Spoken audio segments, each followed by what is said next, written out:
Hello and welcome to the second episode of People Behind Politics, a new podcast where we interview people who've worked as advisors, aides, and assistants to a range of political figures. My name's James Matthewson, and I'm especially excited about today's guest, as today I'll be speaking to David Kusnet, who is the former Chief Speechwriter to President Bill Clinton. And David will be joining us from Washington, D.C. in just a moment. But before we get started, don't forget to subscribe to the podcast so you don't miss any of our weekly episodes, and follow People Behind Politics on our social media channels for guest reveals and further content. Thanks for listening.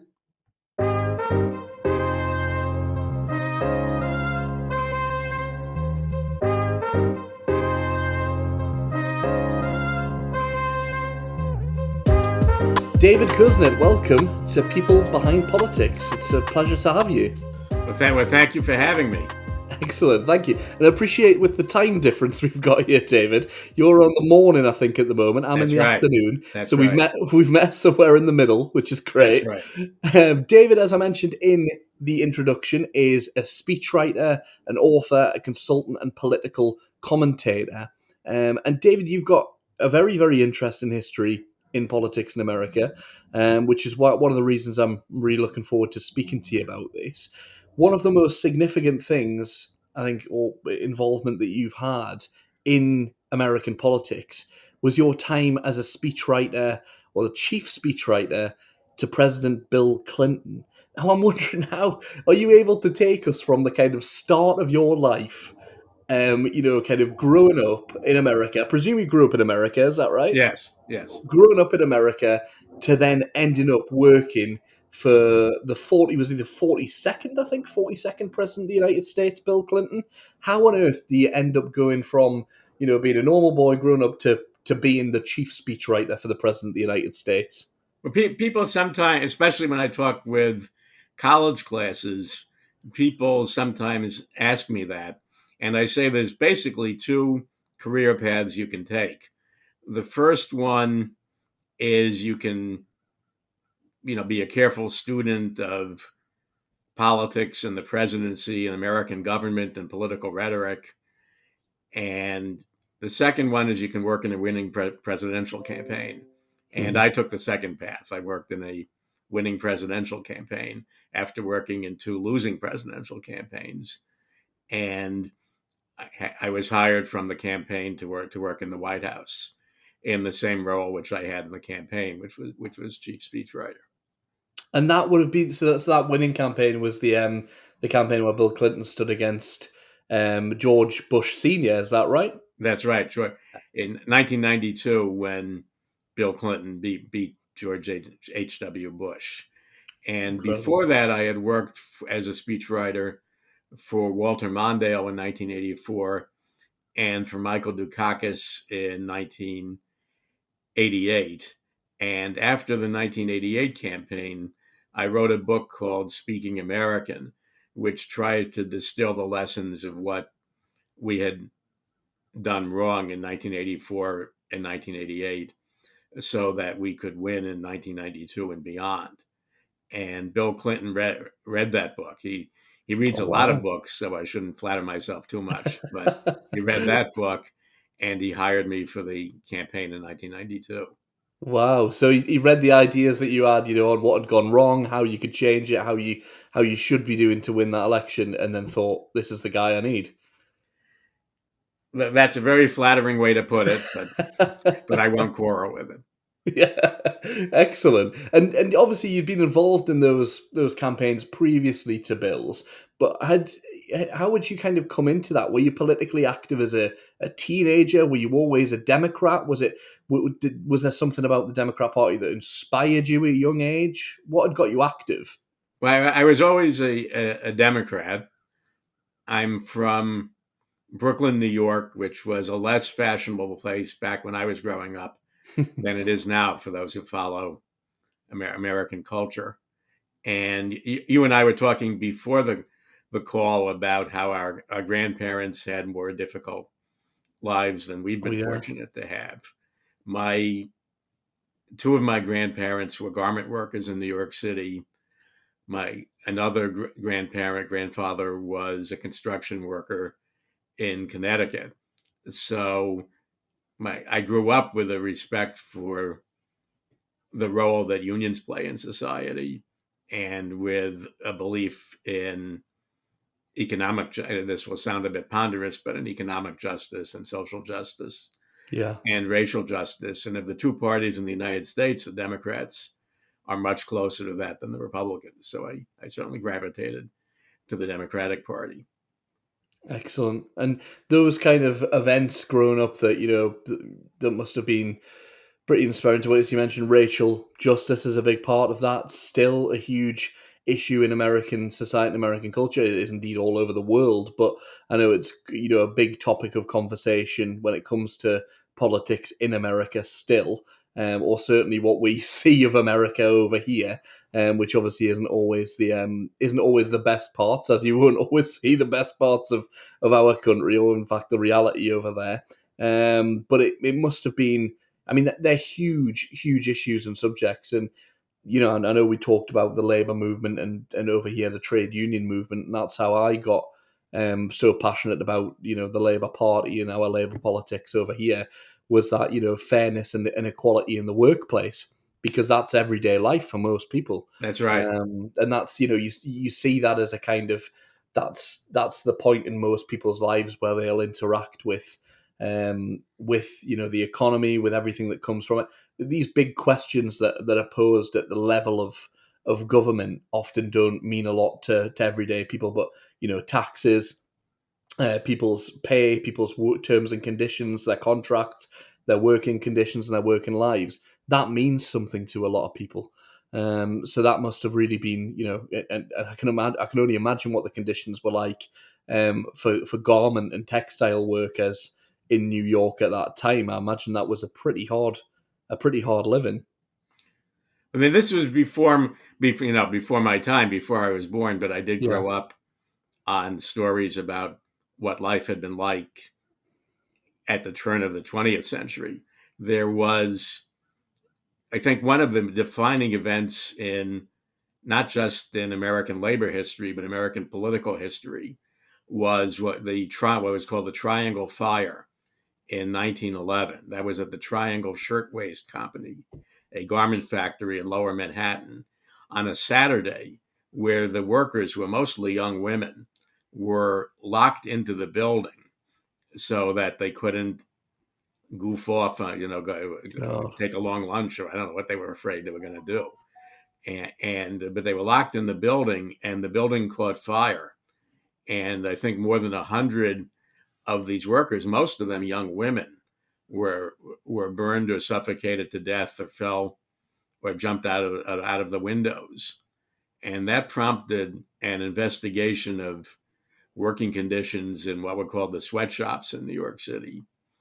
And it elevated the political careers of two leaders in the Democratic Party in New York, who really turned the Democratic Party from, in some ways, almost indistinguishable from the Republican Party, mhm. into an American version of a Labor Party. And those two leaders, who were young legislators who were investigating the conditions first at the Triangle Garment Factory and then at other factories in New York, were Al Smith, who became governor of New York Yeah. and was the first Catholic nominated for president of the United States in 1928, and Robert Wagner, who became a senator and was the author of the National Labor Relations Act, which provides for collective bargaining in the United States.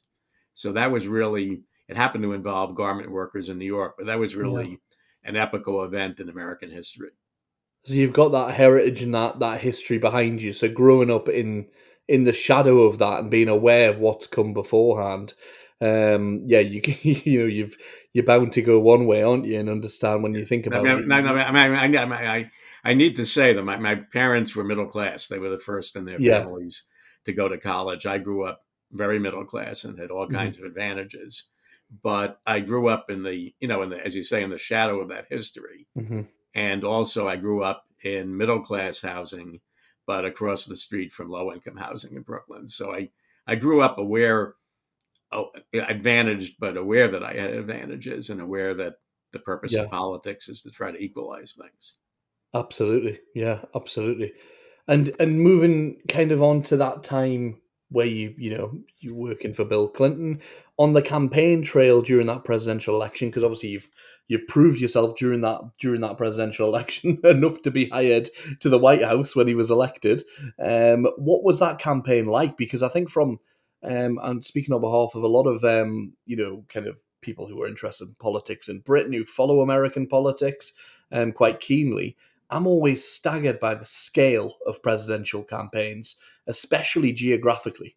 Because your country's not small, and the fact that from one key state to another, the travel's immense. The campaign organization structure seems to be absolutely colossal in both of those two parties, the Democrats and the Republicans. What was it like being part of a campaign of that scale?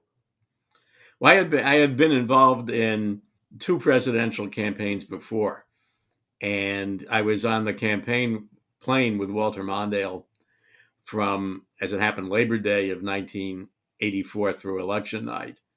And I worked either in the headquarters or in Boston or on the plane with Michael Dukakis in '88. And you're reminded that it's a big country, that it's a huge country. Yeah, And especially in the Democratic campaign in that era, the actual candidate travels tended mostly to be in the large cities, from one city to another, which is, where the Democratic strength traditionally is in the big cities, yeah. not in, especially lesser in the suburbs, and unfortunately lesser in the rural areas. Hmm. With Bill Clinton made an effort in his schedule and his travels, as well as in his message, to reach out beyond beyond what had become the Democratic base. And right after the convention in 1992, he went on a bus trip through really small town America in Pennsylvania and Ohio and Illinois and elsewhere. And he and Al Gore traveled by bus. I think there were some interruptions in the trip, but traveled by bus from New York to Arkansas. Our campaign headquarters was in Clinton's then hometown of Little Rock, Arkansas. So they got to see quite and be seen by quite a bit of America beyond the big cities, and that, Yeah. I think, that sent an important message. That makes a big difference, doesn't it? Getting out and about further than like you say those traditional Right, traditional areas of support, right. and that the messaging that you'd kind of developed and thought about after those two presidential campaigns you'd worked on first time round, and the lessons that you believe needed to be learned, and that obviously Bill Clinton agreed needed to be learned as well. What were those kind of fundamental issues? What things were you recommending in that book that needed to be changed for the Democrats to win an election? Well, we were in 1992. We were not only campaigning after three successive elections, which the Democrats had lost: 1980, 1984, and 1988. But after a period where we had only won once before, after 1968. We lost to Nixon in 1968 and Hmm. 1972. Jimmy Carter won in 1976. He lost in 1980. And we lost again in 84 and 88. So we had, if my arithmetic is right, I think we had only won one election out of five in the period before 1992. So there was a sense that we had to do, that there's the old line: if you keep on doing the same thing over and over again, you get the same results. Yeah, And absolutely. we realized that we had to say and do things differently. And the question was, what were we going to say and do differently? And my take on it, in 1988, Michael Dukakis, the nominee, in about the last 2.5 weeks of his campaign, he changed his stump speech and his message to what in the United States we would call economic populism, which Okay. was, with him, it became a very basic message that the Republicans are for something that's bad for working people, the Democrats are for something that's good for working people, and to use the phrase that he used, we're on your side and the Republicans are on the other side. And the stump speech, which I helped to write, was just a litany of the differences between Dukakis and Bush. Bush wants to cut taxes for the rich. We want to cut taxes for working people. Bush wants to subsidize second and third homes for rich people. We want to help working people own or rent their own homes. Mm-hmm. Just a litany, issue by issue, of how Bush was on one side and we were on the other side, and the other side was your side with more. Yeah. The difference between rewarding wealth and rewarding work. The difference between tax breaks for the rich and tax breaks for the rest of us. So it was a very simple message. And Dukakis cut Bush's lead in half during those 2.5 weeks. Wow. Because And that message just cut yeah, through with people. exactly. And that had been the same way in which back in 1968, Hubert Humphrey had narrowed what had been an overwhelming lead for Richard Nixon to a very narrow election. He in the context of his times, he had much the same stump speech in 1968 as Michael Dukakis had at the end of 1988.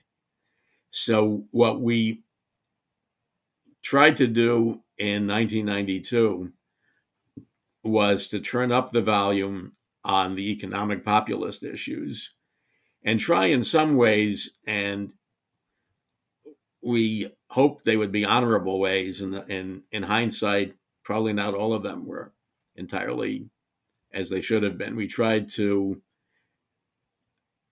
find some way to neutralize some of the divisive social issues, which Republicans since Nixon through Reagan and George H.W. Bush had used to get working Americans to vote against their own economic interests. Yeah, yeah. Things like crime and drugs and That's right. that kind of thing. That's Yeah. right.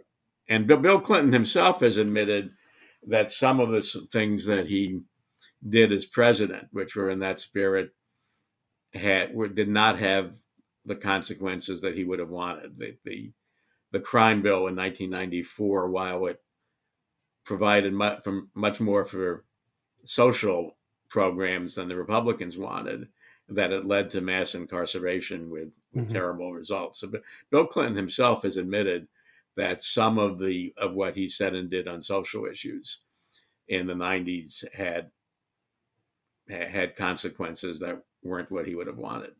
Yeah, yeah, absolutely. It's quite an We were trying to, interesting. if I could just mention crime, we were trying to, Oh, yeah. I think Tony Blair said it better than we did when he said tough on crime and tough on the causes of On the crime. causes of crime, yeah. That was absolutely. the time. I mean, that was the kind of synthesis that we were reaching for, both in rhetoric and, more importantly, in policy. Yeah, absolutely. And I remember watching that interview with Bill Clinton. It wasn't that long ago, was it, where he was talking about that crime bill Right. and That's right. what the intent of it was and what the result of it was. And that's really important, isn't it, for a politician to be able to look back and say, do you know what it is? No, like this is what we were trying to do, but an aspect of it didn't work because it helps in the future people get it right. That's Because right. you've got to admit, you can't get everything. You've got such a huge amount of things to focus on, especially in a country like America and the foreign policy focus that America often has, with the rest of the world. You've got a huge responsibility of things to focus on, and you're not going to get everything right, I suppose. So to be able to stand up and say that, I found that particularly interesting at the time, hearing that from Bill Clinton. And of course, that 1992 campaign, I think I'm right in thinking that's the one where the very, very famous line, "It's the economy, stupid," came from, isn't it? I think it was James Carville who That's right. came up with that. That's one of these phrases that's kind of, you mentioned Tony Blair's tough on the cause of crime. One of these phrases that kind of become other people's line as time's gone on because so many people requote it and requote it. That's right. And I mean, it's interesting in terms of how ideas and phrases can go viral, because that was before the widespread use of the internet. That was long before Twitter and Facebook and other social media. And that was not explicitly intended to be a slogan for public consumption. That was an internal slogan within the Democratic Party for our candidates and staff and activists. And Carville put that wrote that line and two other lines: change versus more of the same, and don't forget about healthcare. He Oh yeah. put those three lines on a blackboard in the campaign headquarters in Little Rock, and every reporter who went to cover the campaign saw those lines on the blackboard, and it went viral before things went viral, and it went Oh my viral through God. through what we now call the legacy media, print and Yeah. radio and TV and broadcast and cable. There wasn't, it's the kind of thing that right now would be tweeted out and it would go viral within a day, but that went viral within a matter of weeks. That's fascinating, isn't it? When you think about the impact of that over time, and like you say, before things were regularly going viral because it took a whole media to make something go viral at the time. I mean, I was born 2 years after that campaign. Just to Yeah, make yeah, just to make you feel awful, I was yeah. born 2 years after that campaign, 1994, and when I started working in politics. I'm still, regularly still hearing people quote, "It's the economy, stupid," all over the place, left, right, and center. So it's fascinating that something that's an internal comment on a blackboard can have that impact over time. I mean, it shows that technology isn't everything. I mean, technology accelerates things. It doesn't transform things as much as we think. I mean, if you have something memorable and simple and relevant to say, it's going to go viral, whatever the technology is. Yeah, absolutely. And you studied political science at Yale, is that right? That's right. Yeah, and I mean Yale is again another one of these institutions that even over the pond that we're aware of because of its legacy and its connections to how many famous names have come out of there. What was it like at the time at Yale doing political science, and what were the general consensus around students? Because I think now we tend to think or assume that all students are of a particular political persuasion. Majority of students are probably inclined towards the left here in the UK, I would imagine. Certainly, the students who I've encountered are. Was it the same growing up at Yale? Was it full of ambitious people who want to change the world? What was the scene like at the time? Well, I imagine that from decade to decade, the ambition I imagine is a constant Yeah. among the students there. What was different, I was in the class that came in 1969 and graduated in 1973. I actually left a year early. I graduated on time, but I left a year early because my father had lost his job and I had advanced placement credit from high school and Okay. was able to take a course at the new school and do what they call a senior paper, almost book length paper. But we were the first class that was co-ed, that had women as well as men, Oh and we wow. were also the first class where a majority of the students had come from public high schools. So we represented a break from the past in two ways, and probably in more ways, because that was a time, it was the tail end of the 1960s and the beginning of the 1970s. So it was certainly a time of great social ferment. Hmm. Uh, as it happened, I remember I worked while I was an undergraduate. I worked for a newspaper there called the Yale Graduate Professional, and I covered events at the law school and the other graduate schools there. And I remember a very well known figure around campus and around town, who I don't think I knew personally, but I remember he was pointed out to me, was Bill Clinton, who All was a right. law Okay. student then.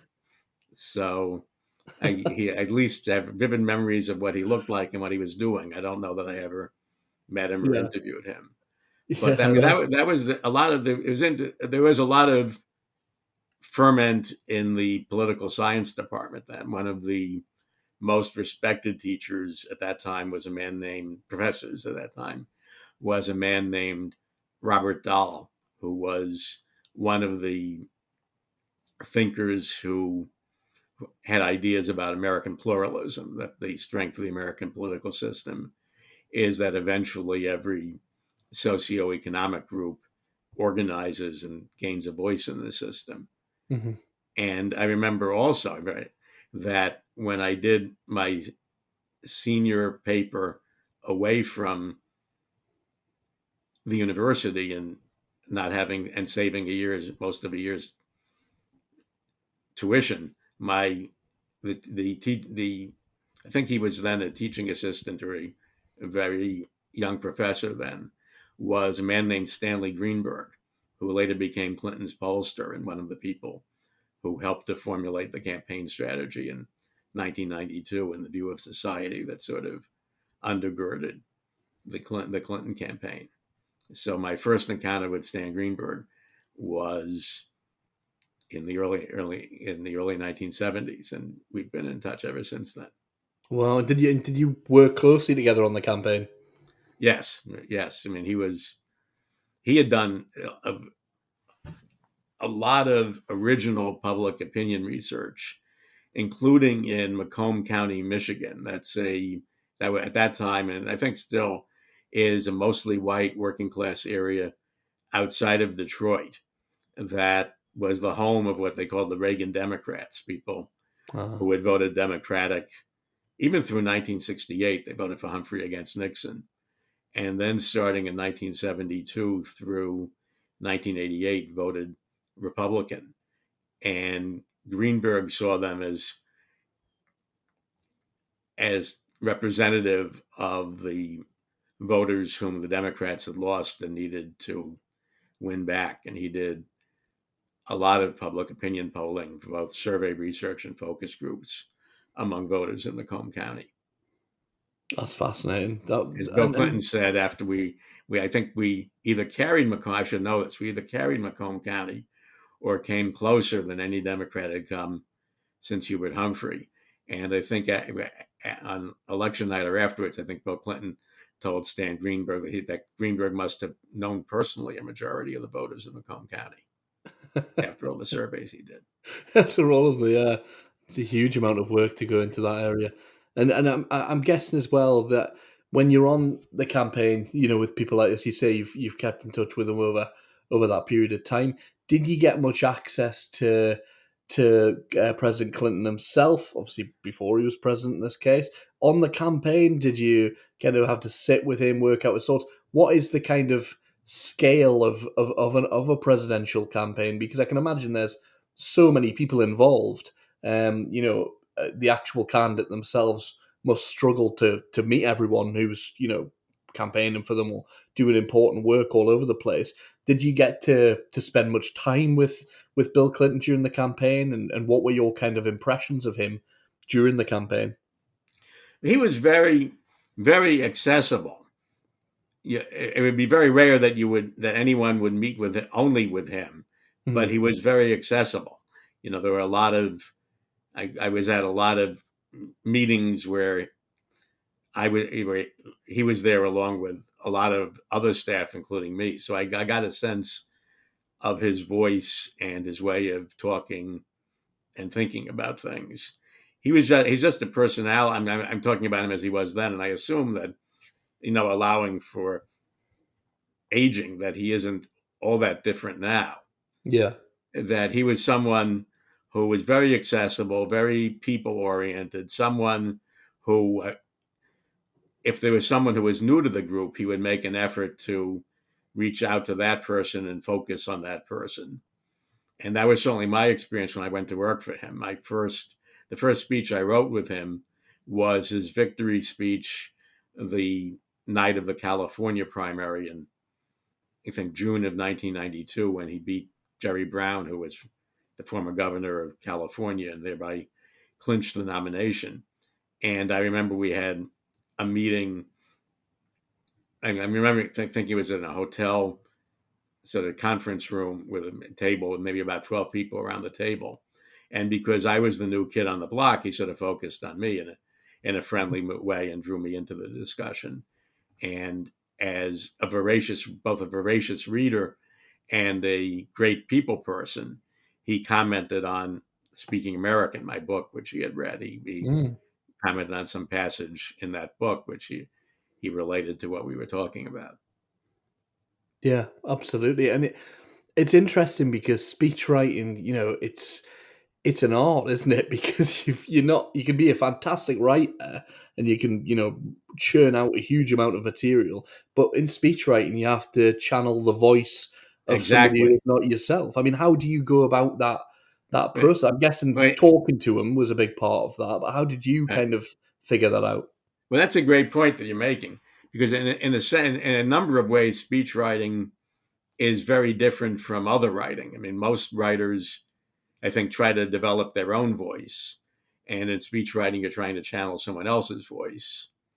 Most writers at this point in human history are writing words that are meant to be read silently by another person, whether right now on a screen or on a printed or earlier on a printed page.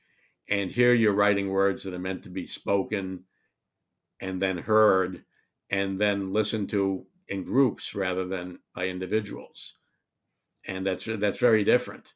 And as you say, you really have to get a sense of the voice and speech patterns and phrasing, preferred phrasings and ways of Mhm. talking and thinking of the person you're writing for, to the point where you've internalized them and you're sitting at a keyboard and you're not writing, the way for yourself, you're writing the way that other person would speak. And that takes a Absolutely. while. It's good to be, have personal contact with the person you're writing for. Back then, before the internet was widely used, it was good to be able to watch videotapes of somebody. I remember with Bill Clinton, I came across a transcript of a lengthy interview he did with Bill Moyers, who is, you remember, was Lyndon Johnson's alter ego and All was right, an yeah. ordained Baptist minister, and as was Bill Clinton. Bill Moyers was a Southern progressive who spoke in the cadences of the Southern Baptist Church. Yeah, He was a yeah. product of the civil rights era of the 1960s. And just reading the the way he and Moyers talked about things just gave me a sense of what Bill Clinton's best natural voice was. The rhythms and the kind of the That's right. tone of it, yeah. And it is a fascinating thing, isn't it? Because it can be quite. Well, I mean, I know working in politics, you can get quite cynical about things, but especially when you have to boil down an entire person's way of speaking and communicating to try and figure that out in your brain and then put it down on a page, it That's can be right. quite, it's very analytical, but I can imagine it can take not the fun out of it because they're not there for fun, but it can kind of lead to you being a lot more critical of things and people's speech patterns the way they are and all the rest of it. So it must give you a unique insight into the individual who you're working with. That's right. I mean, I think if anyone who works with a candidate or a president, the speechwriters don't have, they're generalists. Yeah. They don't have the detailed knowledge of one issue or one challenge that a policy advisor would have, but they have to have a general overview of how the president thinks and talks. They have to have some sense of how the president relates to that moment in history, because when you think about it, unless they become president by accident, someone who's elected president becomes president because the voters, in their wisdom, believe that that person in some way can address what the challenges are in that moment of history. So any president, at least initially, is a product of the moment in history in which they are elected. And the speechwriter has to, ideally has to be someone who, while not a policy expert, gets the big picture. Yeah. Absolutely. And I mean it's one of those things, I guess, because you've written. I mean, you're a voracious writer, almost as much as a writer as Bill Clinton is a reader, by the sounds of it, because you've written 5 books.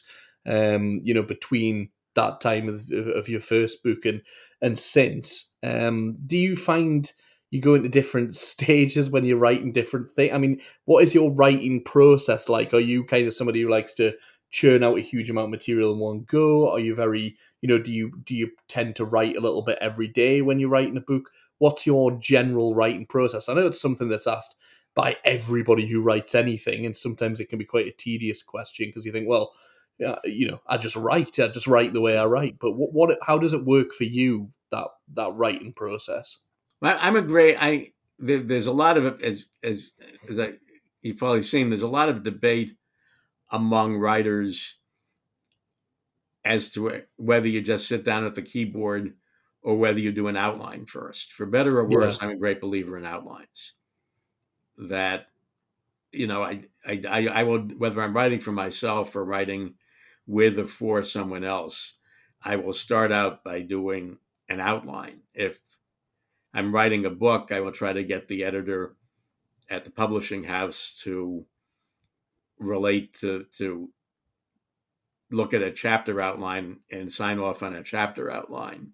If I'm writing a speech and have the luxury of working directly with the speaker or with their staff, I will try to get them to sign off on an outline for the speech. Because I think if you do an outline, you everything it's I wouldn't say it's like painting by numbers, but everything can follow from the outline. yeah. Writing without an outline is like being a navigator or a pilot without a map. That you can get lost and maybe have a disaster. It's good to have that structure to work off beforehand, so you know Yeah, exactly what you want to achieve from that that's chapter right. or that section or whatever it is. Yeah. That's right. Excellent, excellent. And as speeches go, because I think this will be something that a few of our listeners will be interested in. How many, because there are those politicians who write their own speeches as well, or involved in the process. Kind of how did it work with Clinton like that? Were there any speeches that he wrote? Any other the presidential candidates he worked with? Did any of them write their own speeches at times? Was it a case of them saying, "Well, no, I want to take this one," or "This one's important to me," or did you ever kind of have to step back and let them write something? How did that tend to work? And at least at the time that I knew and worked with him, Bill Clinton was someone who very much composed his own speeches, but he tended to do it in his head rather than do it on paper. He would, I think he has, among many gifts, a kind of a photographic memory that he can compose a speech in his head and then give that speech without having to refer to a piece of paper. He might Right. jot down some notes, but he wouldn't be writing or keyboarding the entire text. So Yeah. his speeches are very much his own. In fact, when I was hired in June of 1992, I think I was the first person we had ever hired as a full time speechwriter, and he had been in politics and public office for about 18 years then, and he had never Wow. had a speechwriter.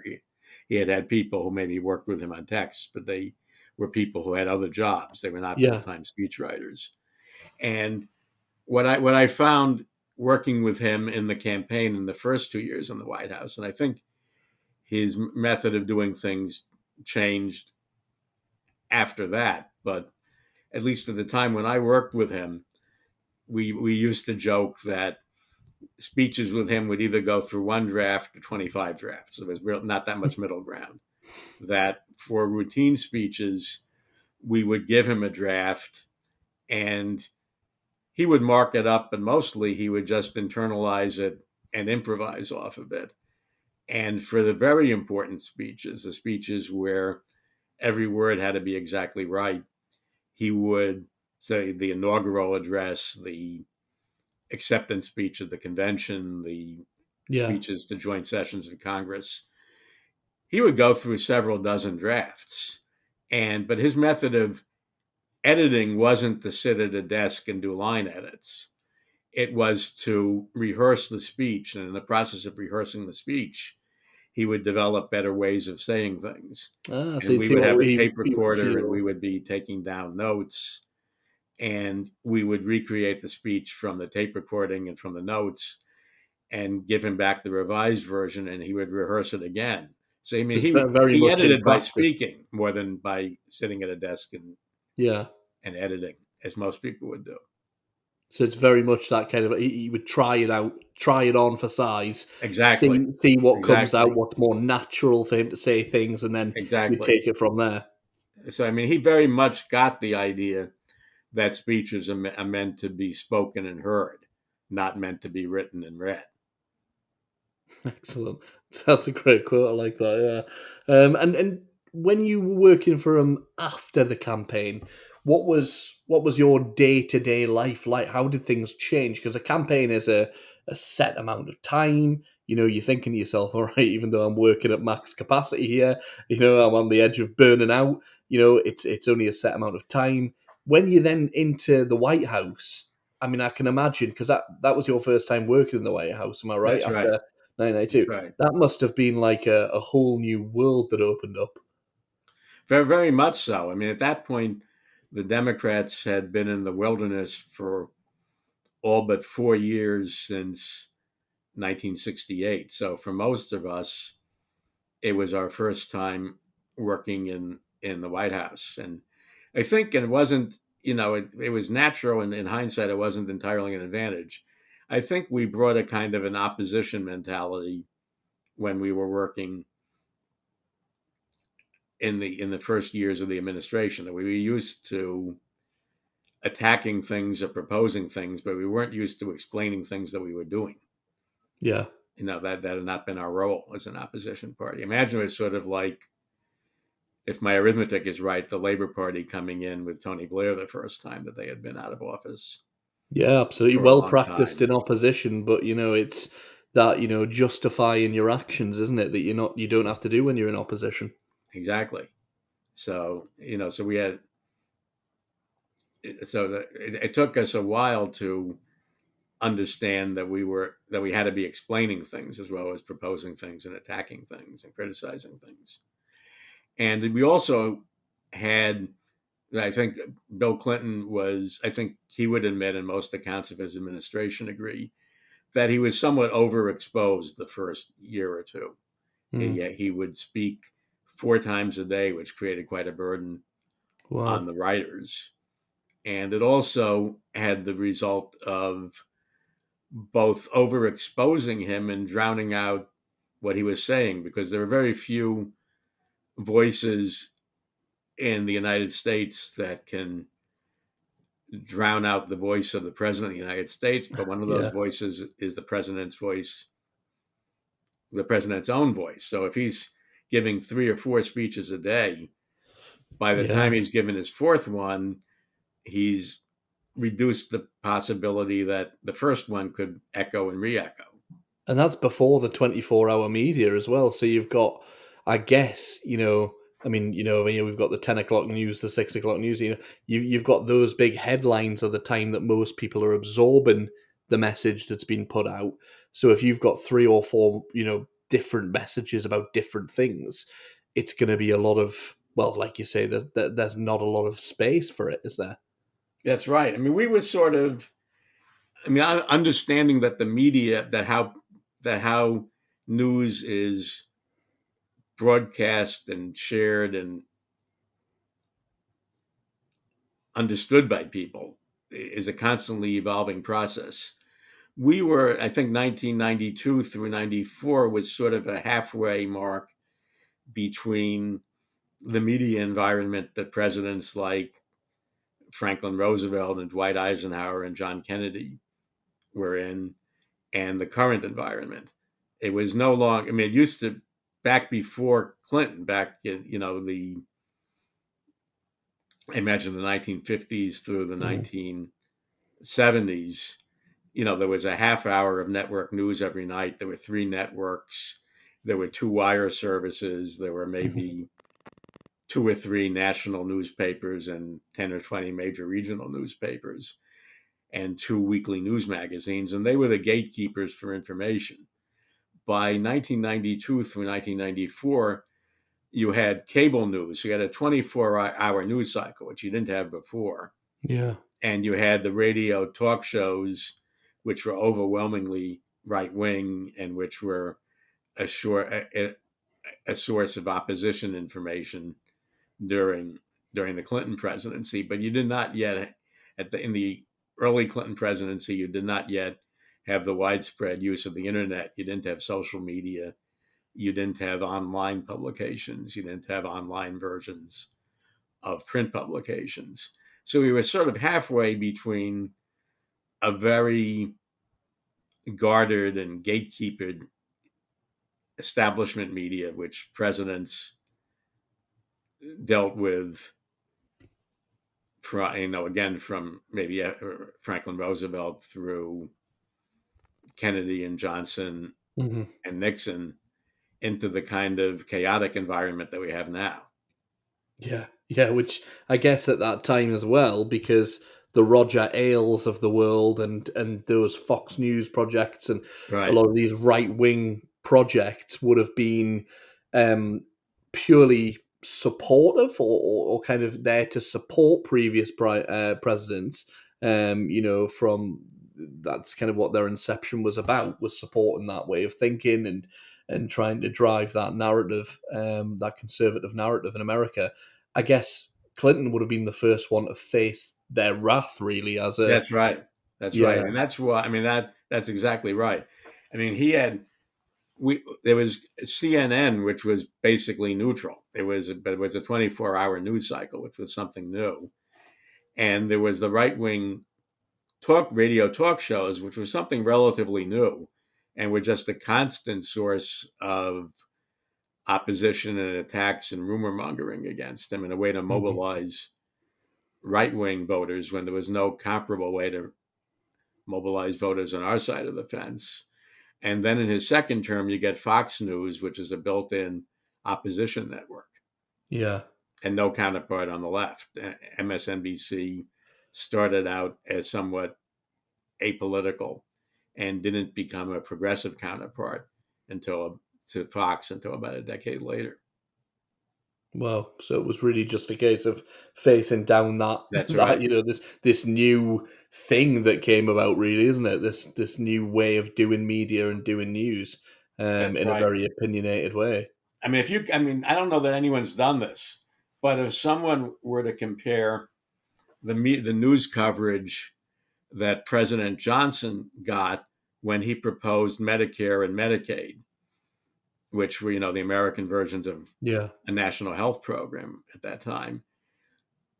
He pretty much got straight news coverage of those programs, and they were complicated programs. Hmm. And you compare that with the kind of coverage that President Clinton got when he proposed his national health program, where there was just the instant attacks from the radio talk shows and other right wing media that didn't really exist on the same scale in the 1960s during the Johnson presidency. And then being personal attacks as well is Yeah, that's a right. big You consider difference. without condoning President Clinton's personal behavior, and he himself has apologized for it many times. Presidents before Clinton got to keep secrets that he did not get to keep. Yeah. Yeah, we've an interesting one comment from Gordon Brown, after he was prime minister, and obviously he was prime minister at a time where we had the recession and the messaging from the Conservative Party in the UK and from David Cameron before he won that election afterwards was very much based around they got hold of the narrative around overspending, Labour's overspending, and Gordon Brown writes about it now, looking back and saying, I wasn't, he admits, I didn't take it seriously enough. I didn't take PR, seriously enough. I didn't take communication seriously enough because, he was very much a person who was like, well, I'll do something. And then the results of that will That's right. show that I am, but that's not how it works in 24-hour media, because when they've got nothing to talk about, when the stories are running low, it's going to go personal. It's going to come into your personality, how you're portrayed as an individual, the credibility as an individual, and as a staffer, as somebody who works behind a politician. That must have been difficult. And I mean, I know were you there for Bill Clinton's first 2 years as a That's president. right. That must have been, because you get family members who inevitably want to talk about it and want to talk about politics and all the rest of it. What do you know about them? What do you think about them? All this kind of stuff. It can take its toll on staff as much as it would take its toll on the Clintons, I can imagine. That's right. I mean, sort of just following British politics from, obviously from a great geographic and cultural and informational distance. Yeah. It seems to me that Gordon Brown was the kind of leader that we have a lot of in the United States in the Democratic Party. Someone who, as you say, is, a brilliant policy expert, someone who wants to do a lot of good things, does a lot of good things, but doesn't always understand either the necessity or the technique for communicating what he is doing. Exactly. Yeah. Almost the And it seemed to me that maybe for your audience, that Bill Clinton at his best, I think, was sort of a combination of Tony Blair, the communicator, and Gordon yeah. Brown, the policy person. That he could probably hold his own. If anyone could, he could probably hold his own as a policy expert with Gordon Brown, but he could also hold his own as a communicator with Tony Blair. Exactly, yeah, and I think that's the way that a lot of people have come to view those new Labour years in Britain, because Tony Blair's team, people like Alistair Campbell and others, have went over, to the Clinton campaign to take tips and to take notes, because they saw that messaging from that campaign and thought, we need some of that over here. That's the kind of stuff. And there were people in the Labour Party in the UK at the time who thought they were mad. That's completely different to Britain. It's not going to sell the same. And ultimately, it's credited with a lot of the messaging behind Tony Blair's landslide victories. But you're right. I think that's the way they've come to be viewed, as Blair was this very charismatic communicator who perhaps didn't like details, didn't like policy as much. And then Brown was very much the opposite, very much the details man. He'd been the treasurer, he'd been locked away in his room doing all the arithmetic and didn't have much time for personal, PR, spin, anything like that, as it may be perceived. And, has since said that was a mistake on his part. So yeah, seeing Clinton having that balance, being able to do both, made him would have made him a dream candidate at the time. And He was. I mean, there was one of the nicknames that the staff had for him was Thoroughbred. right, Just that he was such a great natural talent, and I guess both the reassurance working for him compared to working for others, the three presidential candidates I worked for, I think were the three of them were very high caliber, decent, knowledgeable, well-meaning people. Walter Mondale, Michael Dukakis, and Bill Clinton. But the dread that anyone has writing a speech for a public figure is that you're going to make a mistake, and the public figure is going to read what you wrote, and it'll cause terrible trouble. And the sort of the reassurance working for Clinton was that because he knew so much policy and he had such a great sense of politics and such a great sense of the audience before him and the larger audience following him through the media, that even if you messed up what you wrote for him, he would find a way not to join you in making a mistake. So yeah, you sort of had his expertise was your safety net. Excuse me. But that said, the challenge writing for him was that he had so many voices. And I used to say he was a teacher, he was a preacher, he was a stump speaker, he was a professor, that he had so many he had so many different voices. Sometimes he'd be explaining something very complicated in understandable terms.